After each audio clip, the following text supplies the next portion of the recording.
Officer Mark Rourke sat in his cruiser outside a gas station on the edge of Toledo when the call came in. A 19-year-old had been caught after a break-in, cuffed and shoved into the back seat. On paper, it looked simple, just another arrest in a city tired of crime. But as Mark drove off, he saw the kid's lips turning pale and his chest barely moving. If he stuck to the rules, the suspect might not survive the ride. If he acted, his badge could be gone. What happened next will test everything he believed. Mark's nights usually followed the same rhythm. Slow drives past shuttered factories, silent warehouses, and convenience stores clinging to business. Toledo was a city that had once thrived on steel and shipping, but now felt forgotten.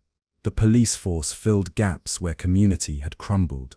For Mark, routine brought comfort. Each shift meant surviving without surprises. But behind that comfort lived unease, an unshakable sense that one bad decision could define his entire career. When dispatch sent him to the gas station break-in, he didn't expect it to be the call that changed everything. When Mark pulled in, the flashing lights and shouting made the lot feel like a stage. A group of locals stood outside, pointing at the handcuffed teen already pinned against the cruiser by another officer. Their anger spilled out in jeers, eager to see the kid punished. Mark recognized him as Alex Porter, a neighborhood face from years back, too young to carry so much trouble. Still, the story was already written. Young suspect caught with cash near the scene. Mark took custody, barely noticing how pale Alex already looked, focusing instead on getting him to booking. The first 10 minutes of the drive were quiet, except for the hum of tires on cracked pavement. Mark glanced at the rearview mirror. Alex's head leaned against the glass, eyes half closed, breath shallow. Mark frowned, turning down the radio chatter to hear better. His training told him to keep driving and log him at booking, but his instincts whispered something different. This wasn't an act. Mark tapped the mic to call for medical backup, but dispatch quickly dismissed it. Seen it before. He's faking. The words hung heavy in Mark's ears. Every mile closer to the station tightened the knot in Mark's stomach. His hands gripped the wheel harder as Alex's body seemed to slump deeper in the seat. The voice of protocol shouted at him to stay the course. He had no authority to go off script, yet the quiet rasp of Alex's breathing made the choice feel impossible to ignore. Mark pictured headlines about a suspect dying in custody, his name attached forever. He could already hear Internal Affairs asking why he hadn't acted sooner. The fear of inaction outweighed the fear of bending the rules. Mark pulled the cruiser into an empty lot behind an abandoned grocery store, cutting the engine. His heart pounded louder than the ticking dash clock. He climbed out, opened the back door, and checked Alex's pulse. It was faint, erratic. Mark cursed under his breath, fumbling for his personal phone. He couldn't call dispatch again. They'd already dismissed him. He dialed a private ambulance line he knew from years on the job, giving only the lot address. No lights, no sirens, he added. As he hung up, he loosened the cuffs slightly, easing Alex's wrists against the seat. The minutes before the ambulance arrived stretched endlessly. Mark leaned against the cruiser, scanning the dark lot for anyone watching. His mind spun with consequences. If anyone reported the detour, he'd have no defense. If the ambulance staff mentioned his involvement, the chain of command would bury him. Still, when the quiet van pulled in, relief washed over him. 2 paramedics jumped out, checked Alex quickly, and confirmed what Mark already feared. He wouldn't have made it, one muttered. Together they loaded him into the vehicle. Mark stepped back into the shadows, knowing he had crossed a line. When the ambulance disappeared, Mark sat frozen behind the wheel, staring at the empty back seat. He had risked everything for a boy he wasn't sure was guilty or innocent. He radioed dispatch with a calm voice, reporting traffic delays on his return. His gut twisted at the lie, but it seemed the only way forward. By the time he reached the station, he rehearsed his cover story in his head. To anyone asking, the ride had been uneventful. He parked, walked in, and filed the arrest paperwork with steady hands that felt heavier than ever. The next morning, whispers spread through the precinct. The suspect from last night had been admitted to the hospital in critical care. His family credited an anonymous officer for saving his life. Mark's chest tightened as he overheard the chatter by the coffee pot. Some officers scoffed, calling it manipulation. Others wondered aloud if someone on the force had bent the rules. Mark kept his head down, pretending not to listen, but the story grew louder, and every glance in his direction felt sharper, as if everyone already knew what he had done and was waiting for him to slip. Internal affairs moved fast. Investigator Linda Carver pulled Mark aside within 2 days, folder in hand. She asked about his delayed arrival and the missing hospital report in his paperwork. Mark tried to explain it as confusion at booking, an error in logs, but Carver's raised eyebrow showed she wasn't buying it. She pressed harder on the timeline, noting the 15-minute gap that no traffic jam could explain. Mark's jaw tightened. He could lie again, deeper this time, or admit the truth and brace for fallout. For the first time, his stubborn code felt like a liability. Mark walked out of that meeting, rattled. He drove through his old beat, past boarded-up homes and sagging porches, thinking about Alex's face. The boy had been written off before anyone checked the facts, just like the city itself, discarded, left to rot. Mark realized he hadn't saved Alex out of pity. He had acted because the rules seemed designed to crush kids like him. But now, that same system was turning on Mark, his badge, pension, and reputation, all hanging in the balance. Still, something inside him whispered he would do it again if faced with the same choice. Pressure mounted when Captain Harris called him into the office. Harris, a stern man with decades on the job, grilled him about the missing suspect during booking. His tone was sharp, layered with accusation.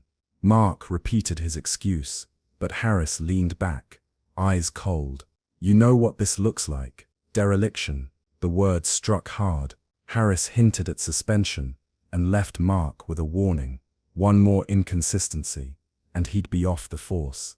Walking out of the office, Mark realized Harris wasn't just suspicious. He seemed determined to pin something bigger on him. Distrust was no longer subtle. Mark's unease deepened when a local news segment aired about Alex's family. They praised the unnamed officer who had done the right thing. Cameras captured their gratitude, while reporters pressed the department for answers. Public opinion shifted quickly. Citizens demanded transparency, asking why the boy had nearly died in custody in the first place. The department scrambled to contain the story, but whispers of cover-ups spread. Mark felt trapped between silence and exposure. Every headline reminded him that what he had done in private was now a public storm, one he couldn't step out of without consequences. At the midpoint, Mark faced his breaking point. Carver returned with hospital records showing Alex had internal injuries not connected to the break-in. She asked flatly, "Why didn't you log the medical stop?" Mark's chest tightened. His stubborn moral code wouldn't let him lie again. He confessed to calling the ambulance, explaining he couldn't watch someone die in the back seat. Carver listened quietly, then closed her folder. "You know this could cost you your badge," she said. For Mark, the confession brought relief, but it also stripped away his last defense. The fallout was officially in motion. Instead of acknowledgement, Mark faced hostility. Harris doubled down, calling him reckless and accusing him of undermining the chain of command. Other officers looked at him with mixed reactions. Some gave quiet nods of respect. Others shook their heads as if he had betrayed the uniform. Mark felt the weight of isolation. The same badge that had once symbolized brotherhood now marked him as an outcast.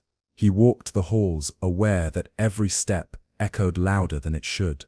His actions had saved a life, but inside the station, it felt like he had only painted a target on himself. The city council entered the picture, demanding answers from the department. Harris framed Mark's actions as misconduct, suggesting he endangered procedure for personal judgment. Mark sat silently as leaders debated his fate, but beneath the noise, a reporter dug deeper into the original break-in. Leaked documents hinted Alex may have been misidentified altogether. Evidence was thin, the witness statement shaky. Mark realized Harris's push wasn't about his detour, it was about burying flaws in the case. The boy might never have been guilty. The thought sent a surge of anger through Mark. He had saved an innocent kid. Mark's doubts about Harris grew after overhearing two younger officers whisper about missing surveillance footage. The tapes that could clear Alex had disappeared from evidence storage. Mark knew Harris controlled the chain. The realization hit hard. His captain wasn't protecting justice, he was protecting the department from scandal. Mark's act of mercy had exposed cracks in a wall they all wanted to keep standing. Harris wasn't just against him, he was the real obstacle, using Mark's actions as a smokescreen. The betrayal stung.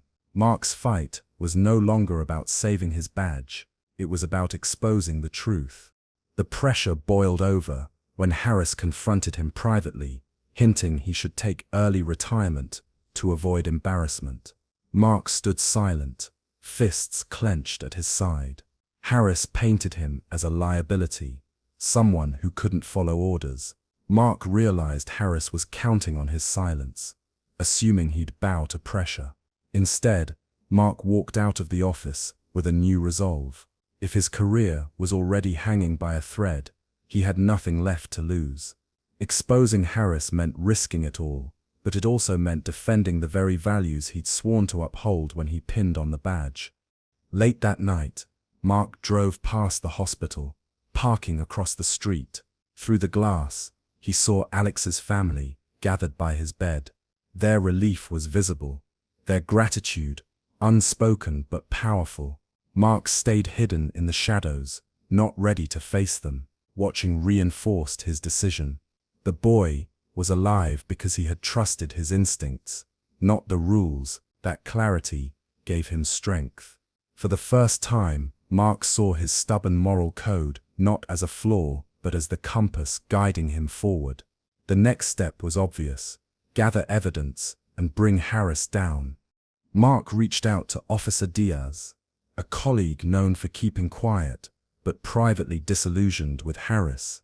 In a tense meeting at a diner, Diaz admitted hearing rumors about evidence suppression in other cases. He hinted that Harris had built a career on burying mistakes. Mark listened, heart heavy. The corruption wasn't new, only hidden well. Together they traced where the missing footage might be stored. A locked cabinet in Harris's office. Breaking in meant risking termination on the spot. But without proof, Harris would win. Mark's decision crystallized. He would put everything on the line to uncover the truth. The break came sooner than expected. A janitor, sympathetic to Diaz, handed over a duplicate key.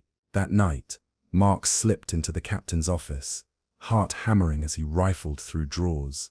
In the cabinet, he found the missing tape and paperwork showing Alex's name was added to the suspect list after the arrest, not before. It was damning evidence. As he stuffed the files into his jacket, a floorboard creaked.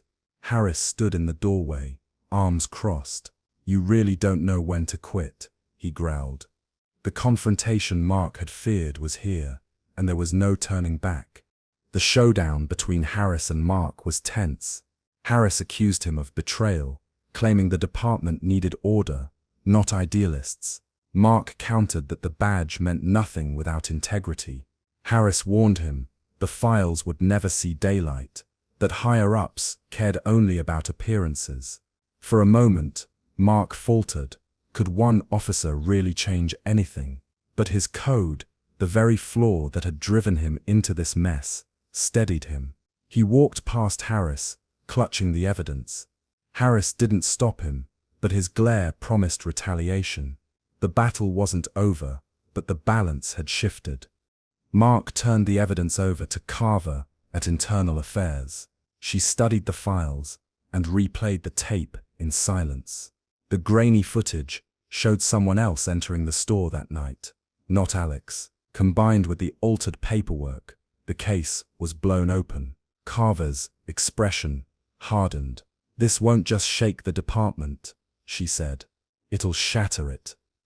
Mark felt the weight of the moment. He had crossed every line to get here, risking his career.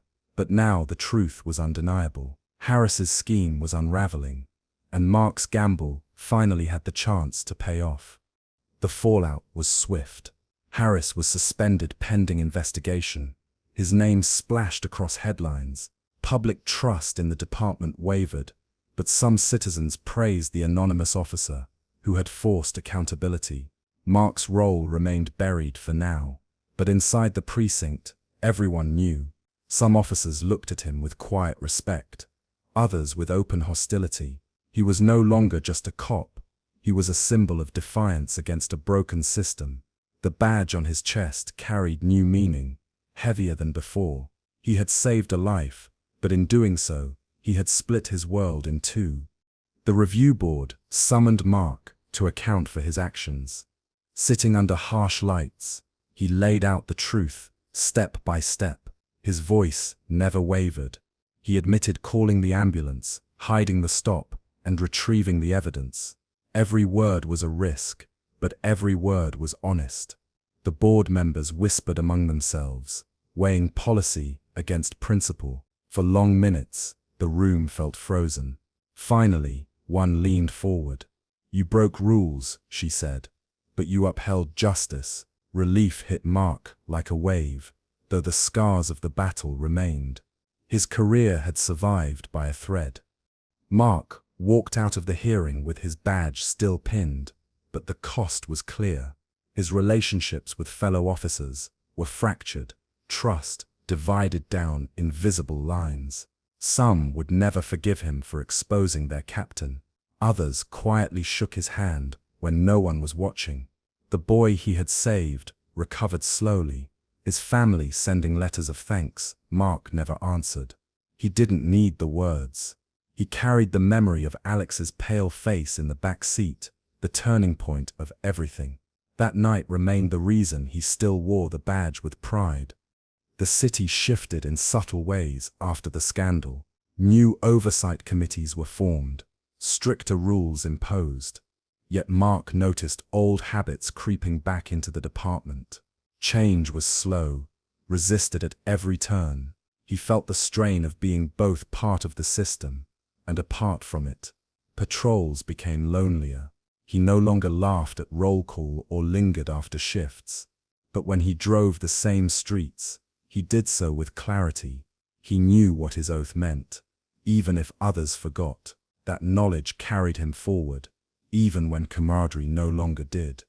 Months later, Mark passed by the same gas station where it all began. The windows were boarded up, the lot empty. He parked, sitting quietly in the dark. The memory of that night played back in his mind. The pale boy, the faint pulse, the impossible choice. He realized the moment had defined him more than any commendation or case he had worked. It wasn't about saving Alex alone. It was about refusing to let rules replace humanity. That choice had nearly cost him everything, but it had given him something harder to measure: a clear conscience. Mark's story ended without triumph or applause. He remained an officer in a city still scarred, still struggling. He kept his badge, but it felt different now, less a symbol of authority, more a reminder of responsibility. He had seen how fragile justice could be, how easily truth could be buried. Saving Alex had been a risk, but it proved to Mark that conscience mattered more than career. As he drove into another night shift, He carried that weight quietly, knowing his path would always be lonelier but truer. Sometimes, doing right meant standing alone.